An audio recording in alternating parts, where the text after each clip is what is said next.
All right, everyone, it's time to look at a little bit of polling, and this comes from NBC's own surveys, so, NBC could be totally wrong. But new polling has actually come out in the last few days with regards to American sort of considerations of and opinions of Russia as a state. Now, sometimes in even linguistic parlance, the state itself, like when you say Russia does X, Y, and Z, you're talking about the government basically, but it's basically all of Russia. Same would be true of the US or anything else. We tend to group things and lump them together under the national heading. Regarding the Americans' opinions of Russia, though, as a state, whether it's an ally slash friendly or whether it's unfriendly, a foe, an enemy to the United States, 68% of Americans think that Russia is an enemy.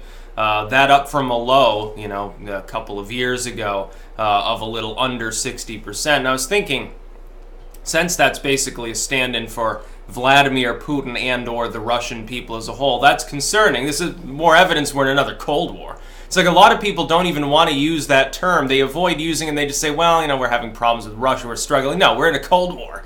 We're technically still in the same one. Peak relations between the U.S. and Russia really was in the early Putinist era. We've got to remember that.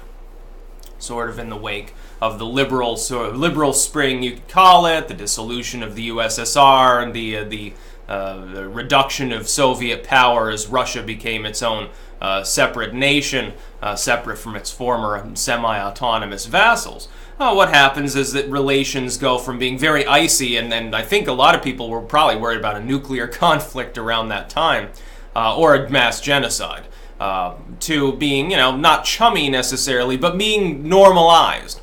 It isn't until actually the Georgian crisis, a lot of people think, well, relations with Russia soured recently, Obama done it, or Trump is doing it, the deep state. No, it really goes back to the Georgia crisis. We're talking the late Bush administration. Bush's reaction essentially was in line with the Europeans' reaction when Russia was going in and grabbed up a very small piece of land over what was essentially just a localized sort of conflict. His reaction, though, created a major shift, it seems, in Russian policy. It seems like Russia got the idea, at least on paper, that the United States and Russia were no longer, because the Cold War had been over, that Russia could take back that territory, that the West wouldn't mind that because Russia was playing nice. When it became clear that it would be a diplomatic struggle, but Putin's like, well, we do need to rebuild here, that's when things, sort of went south. It seems like that's how they went south. Relations worsened under Obama, but again, and some people have been posting this picture.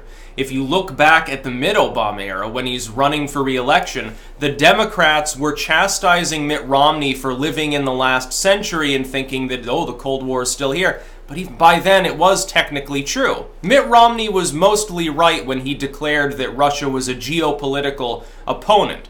Now, I don't think that they are an enemy. See, the one thing that's wrong with this poll is that it presents a false dichotomy, a very black and white approach. Either Russia's a friend of ours or they're an enemy. No, there's something in between. It's a geopolitical competitor. We're capable of talking to Russia. We're not on a war footing with Russia. We don't have, as far as I know, I don't think that we aim large numbers of nukes at one another regularly anymore. But we do buzz each other with our air forces, and we exchange blows in the verbal sense and usually run up against one another in the UN. We're geopolitical, opponents in that diplomatic sense, not in an economic sense. Russia can't compete even with China. They can't compete with the United States on an economic level. On a military level, no, except that they've got a massive nuclear stockpile, and locally they have a great deal of land power. But naval and air, there is no real consideration to be made there. It's far behind. It's behind China. It's behind some of the European states. It's behind India, I think, at this point in the naval endeavors that it's making. China, meanwhile, has its own homegrown naval capabilities in the aircraft carrier sense. I think that, didn't they buy a decommissioned 70s-era Russian aircraft carrier, and I think they're trying to make one that's more modernized. They're building it themselves, and it'll probably work better. I think the first time they tried to float the Soviet-era one that they had bought, I think, that it took on water and had problems. They had to redock it. It's like that. Therein lies Russia. There's the problem. They can't be a credible enemy to the U.S. as they were when they were the USSR. China is the only other force in the world that can be. A lot of people right now are worried about the EU becoming a foe, and Trump even sort of pays lip service to the idea. I think that he meant competitor. Because economically, definitely, the European Union as a whole, you know, a little bit less now without the UK technically sort of in it, is basically part of a tripolar world. The United States is the biggest economic, military, and diplomatic power. China is close economically, kind of close in some military senses, diplomatically further behind. The EU diplomatically is almost on par with the United States, economically slightly behind, militarily behind the US and China. So you've got this tripolar world. Who's not on that list? Russia. Russia's not even a top 10 economy. They're only the number 2 military power because of their nuclear stockpile, which makes them formidable, but it's like a doomsday weaponry system. It's not like a standard war that you're talking about them wanting to wage. There's no indication, as far as I know, that Russia intends to further invade its neighbors. We should absolutely sanction them in such a case, but to have an active, bad diplomatic footing to the point where we're pressuring our president not to even talk to them, it's a form of, it's Russophobia, really. It's Reds under the bed sort of mentality. You can have disagreements with another state while preserving some degree of dignified conversation with them. That's what Trump has been doing. He has chastised Russia.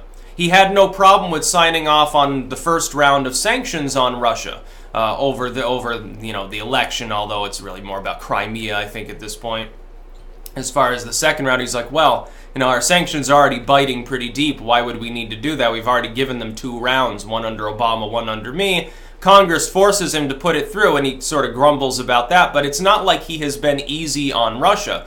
The concept, what I would ask this group of Americans, this more than 60% of the population, I would ask you this. What more do you think we should do about Russia? More sanctions? We're going to end up locking ourselves out of parts of the world trade-wise if we perturb them further. Should we mount a military, scaling up? Should we be putting tanks and shit around Russia? You know, we did that a little bit in Eastern Europe. Mostly we've hesitated to do so, mainly because their weapon systems will be hot and ready too. Well, then we're back sort of where we were in the mid-'80s or maybe the 1970s. That was a very strange time. I like the 80s a lot. But knowing that you could be annihilated all of a sudden, it's a little bit different of a world to live in than maybe the 90s or the early 2000s, let's face it. Now, you know, the main boogeyman of the last decade has been, the militant groups. Well, they don't have massive nuclear stockpiles. Maybe a radiological weapon, but they don't have nukes in the standard sense. North Korea does. They're kind of, shaping up to be a boogeyman for the next decade. It's not a credible threat, though. They can't really do anything to us beyond Hawaii or Guam, parts of coastal Alaska, and even then they can't mount an atomic weapon on these things. By the way, and some people don't even understand this, the kind of weapons that are fielded by the US and Russia today are considerably more powerful than the early wave atomic bombs like from Hiroshima or the Project Trinity or something. Those are totally different styles of weapons. They're almost not comparable with one another other than the fundamental similarity of their operation relying upon highly enriched radioactive materials. Other than that, there's really not a whole lot in common. It's like when you're measuring the yield in the tens of kilotons, it's a little bit different than the Tsar Bomba. A lot of people think that all of these are that a nuke is a nuke is a nuke. No, not entirely.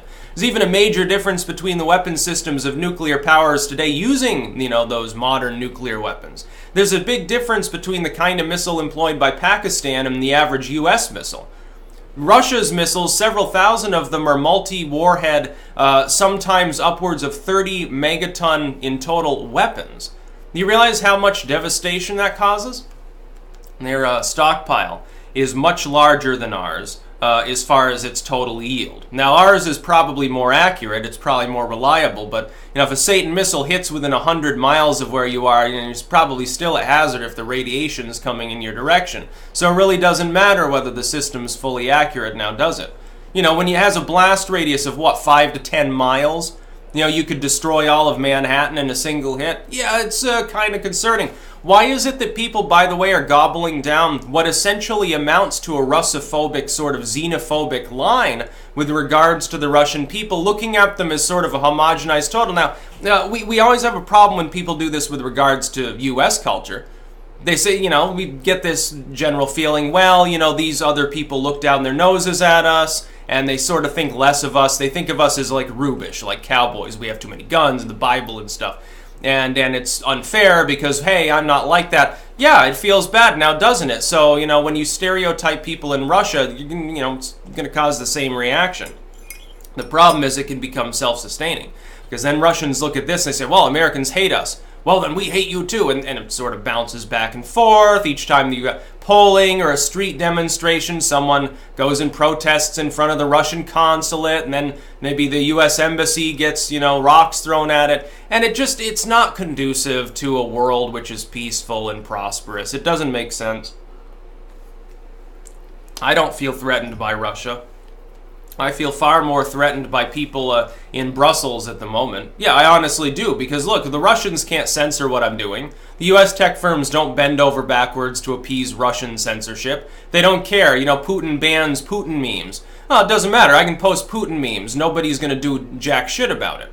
But they might do They might do more than jack shit if the EU says, hey, sticks shouldn't be able to swear so much. They might actually try to censor me based on laws that don't even directly affect the U.S., even though these are all U.S. tech firms.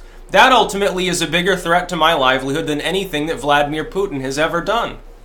You don't have to support him or the Russian state's, maybe external policies to understand that Russia is no longer a credible enemy for the United States. Like, people got so bored they want the Cold War to be back. Well, there are other countries that are much more powerful at this point in an economic sense. Why don't we start a feud with Italy or something? That'd be funny. They've got a significant naval presence. I believe that they're number 3 in the world for total aircraft carriers at this point. The U.S. I think has 12, 14 or some crazy number. I think Russia has 3. And then Italy I think has 2 aircraft carriers. The UK has to rent the French aircraft carriers.